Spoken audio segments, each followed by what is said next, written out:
ಇಡೀ ಕರ್ನಾಟಕದಾದ್ಯಂತ ಇರುವ ರಾಜ್ಯದ ಎಲ್ಲ ಗ್ರಾಮ ಪಂಚಾಯಿತಿಗಳಿಗೆ ಗ್ರಾಮ ಪಂಚಾಯಿತಿ ಚುನಾವಣೆ ಪ್ರಕಟ. ರಾಜ್ಯ ಚುನಾವಣಾ ಆಯೋಗ ಹೊಸ ಆದೇಶ ಜಾರಿ. ರಾಜ್ಯದ ಗ್ರಾಮ ಪಂಚಾಯಿತಿ ಚುನಾವಣೆ ಅಂದ್ರೇನೆ ಹಾಗೆ. ಹಳ್ಳಿಗಳಲ್ಲಿ ಒಂದು ರೀತಿಯ ಜಾತ್ರೆಯ ವಾತಾವರಣ ಸೃಷ್ಟಿಯಾಗುತ್ತದೆ.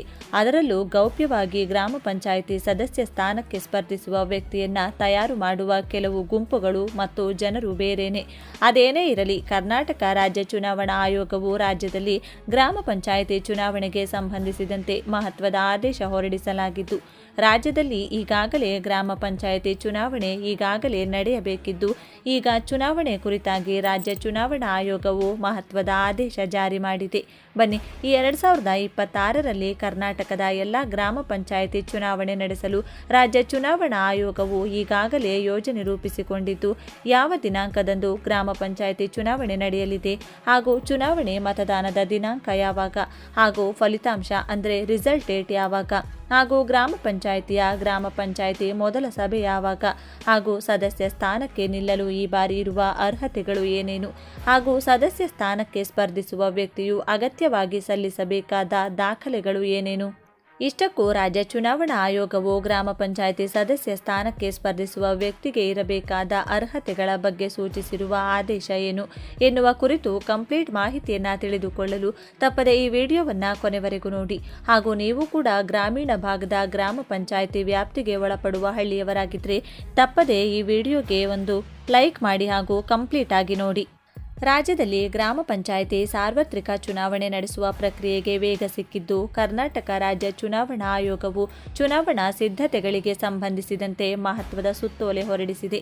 2027ರ ಮಾರ್ಚ್ ಅಂತ್ಯದೊಳಗೆ ಅವಧಿ ಮುಕ್ತಾಯಗೊಳ್ಳುವ ಎಲ್ಲ ಗ್ರಾಮ ಪಂಚಾಯಿತಿಗಳು ಹಾಗೂ ಪುನರ್ರಚಿತ 42 ಗ್ರಾಮ ಪಂಚಾಯಿತಿಗಳಿಗೆ ಚುನಾವಣೆ ನಡೆಸುವ ಉದ್ದೇಶದಿಂದ ಜಿಲ್ಲಾಧಿಕಾರಿಗಳಿಗೆ ಅಗತ್ಯ ಕ್ರಮ ಕೈಗೊಳ್ಳುವಂತೆ ಸೂಚಿಸಲಾಗಿದೆ. ಸುತ್ತೋಲೆಯ ಪ್ರಕಾರ ಪ್ರತಿ ಗ್ರಾಮ ಪಂಚಾಯಿತಿಗೆ ಒಬ್ಬ ಗ್ರೂಪ್ ಬಿ ವೃಂದದ ಅಧಿಕಾರಿಯನ್ನ ಚುನಾವಣಾಧಿಕಾರಿಯಾಗಿ ನೇಮಕ ಮಾಡಬೇಕು. ಅವರಿಗೆ ನೆರವಾಗಲು ಶಿರಸ್ತೇದಾರ್, ಸೂಪರಿಂಟೆಂಡೆಂಟ್ ಅಥವಾ ವ್ಯವಸ್ಥಾಪಕ ಹುದ್ದೆಯ ಅಧಿಕಾರಿಯನ್ನ ಸಹಾಯಕ ಚುನಾವಣಾಧಿಕಾರಿಯಾಗಿ ನಿಯೋಜಿಸಬೇಕು. ನೇಮಕವಾಗುವ ಅಧಿಕಾರಿಗಳ ಸ್ವಂತ ತವರು ಕ್ಷೇತ್ರಕ್ಕೆ ಅವರನ್ನು ನಿಯೋಜಿಸಬಾರದು ಎಂಬ ಕಟ್ಟುನಿಟ್ಟಿನ ಸೂಚನೆಯನ್ನು ಆಯೋಗ ನೀಡಿದೆ.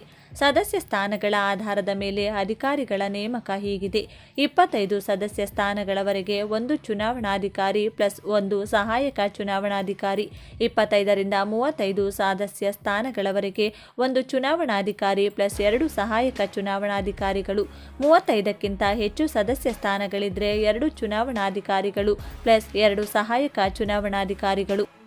ರಾಜ್ಯ ಚುನಾವಣಾ ಆಯೋಗವು ಈಗಾಗಲೇ ಜಿಲ್ಲಾಧಿಕಾರಿಗಳಿಗೆ ಅಗತ್ಯ ಸಿದ್ಧತೆಗಳನ್ನು ಕೈಗೊಳ್ಳುವಂತೆ ಸೂಚಿಸಿದ್ದು, ಚುನಾವಣಾ ಪ್ರಕ್ರಿಯೆಗಳನ್ನು ಸುಗಮವಾಗಿ ನಡೆಸಲು ಅಗತ್ಯ ಸಿಬ್ಬಂದಿ ನಿಯೋಜನೆಗೆ ಆದ್ಯತೆ ನೀಡಲಾಗಿದೆ.